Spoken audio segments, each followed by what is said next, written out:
Pessoal, sejam todos muito bem-vindos à nossa primeira live de leitura. Hoje nós vamos começar a leitura da Origem das Espécies, livro aqui de Charles Darwin, escrito também em parceria com Wallace, embora ele não tenha recebido os créditos, enfim, essa é uma grande polêmica das ciências biológicas. Esse livro trata do processo de especiação, como as espécies evoluem, se transformam e se modificam, gerando novas espécies ao longo das gerações, dos milhares de anos. É uma das obras fundadoras, assim, da biologia, não que seja o primeiro biólogo de todos, obviamente Darwin não foi o primeiro. Então, na época de Darwin ainda não se conhecia quase nada sobre genética. Então, hoje em dia nós sabemos que a evolução está grandemente relacionada com a genética, com alteração nos genes, mutações e tal. O processo de Darwin é um processo muito mais observacional. Então, vamos ver aqui anotações, os pensamentos de Darwin enquanto ele estava a bordo do Beagle, que é, né, o navio onde ele fez a expedição. Então, vamos lá. Introdução. Quando a bordo do HMS Beagle, no qual servi como um naturalista, fiquei muito impressionado com certos fatos referentes à distribuição dos seres vivos existentes na América do Sul e as relações geológicas entre a fauna e a flora atual e extinta daquele continente. Estes fatos a mim me pareceram lançar alguma luz sobre a origem das espécies, entre aspas,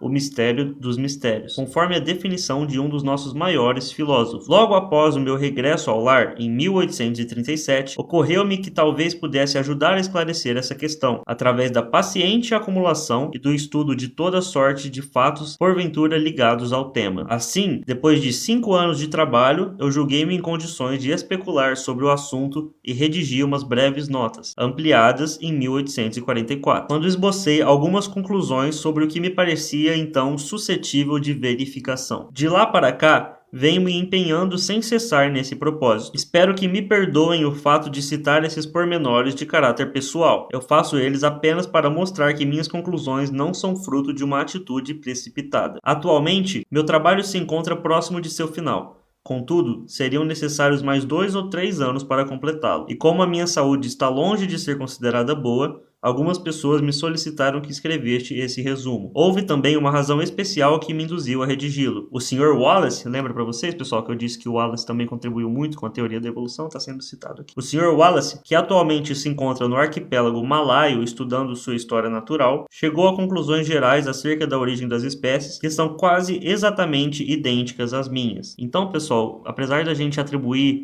a fama da teoria da evolução e ele ser sempre o nome mais citado, Darwin contou muito com as contribuições da pesquisa desse cara, que é o Wallace. Provavelmente vocês na escola talvez nem vão ouvir falar do Wallace, porque o Darwin acabou pegando todo o crédito. Isso porque Darwin era um cara mais rico, ele tinha muito mais financiamento e apoio do que o Wallace, que era um cientista mais autônomo, por assim dizer. No ano passado, ele, o Wallace, me enviou uma memória sobre o assunto, solicitando-me que remetesse ao Sir Charles Lyell. Este a apresentou na Linnean Society, e ela foi publicada no 3º volume do Journal editado. O Sir C. Lyell e o Dr. Hooker, que já conheciam o meu trabalho, sendo que o último chegara até a ler o meu esboço que eu redigi em 1844, honraram-me com o seu conselho, dizendo que seria oportuno publicar, juntamente com a excelente memória da autoria do Sr. Wallace, um resumo dos meus manuscritos. A síntese que ora dou ao público teria de ser necessariamente imperfeita. Eu não tenho condições de citar as fontes e autorias de diversas afirmações, mas eu espero que o leitor confie no cuidado que eu tive a esse respeito. Não resta dúvida de que alguns erros hão de me escapar, e de fato existiam erros na teoria de Darwin, tá, pessoal? Hoje em dia a gente trabalha com o neodarwinismo, que já é incorporando conceitos da genética, né? Como eu disse, na época de Darwin ainda não se conhecia nada sobre genética. Então, de fato, que ele já previu que teriam erros e de fato tem erros na teoria dele. Outra alternativa não me resta senão a de apresentar as conclusões gerais às quais cheguei, exemplificando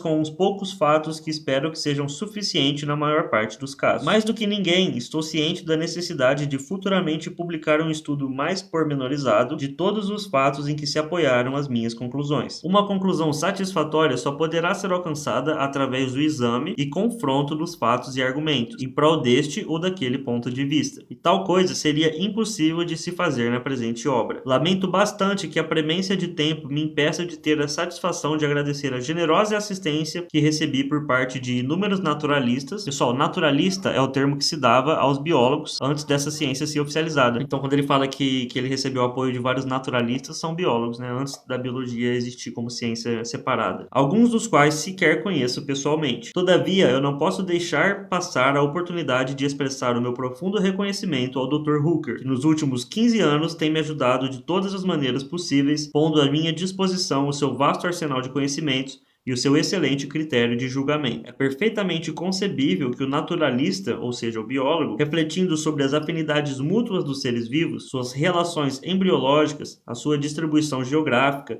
ou a sucessão geológica e outros fatos que talvez chegue à conclusão de que as espécies não devam ter sido criadas independentemente, mas que assim como as variedades descendam de outras espécies. Então aqui a gente já tem meio que um combate àquela ideia fixista, né? Então a ideia de que as espécies são como sempre foram, de que as espécies não mudam ao longo do tempo. Já temos aqui um confronto a esse ideal antigo, né? Não obstante, tal conclusão, mesmo que bem fundamentada, seria insatisfatória, a não ser que pudesse mostrar como teriam sido modificadas as incontáveis espécies existentes no mundo, até chegarem a alcançar a perfeição estrutural e a coadaptação que tão efetivamente excita a nossa admiração. Os naturalistas estão continuamente referindo-se às condições externas, tais como clima, alimentação, como sendo as únicas causas possíveis dessa variação. Num sentido muito limitado, conforme posteriormente veremos, isso pode ser verdade, mas seria um absurdo atribuir à mera atuação das condições exteriores alguns fatos, como por exemplo o da conformação estrutural do pica-pau, cujas patas, cauda, bico e língua são admiravelmente adaptados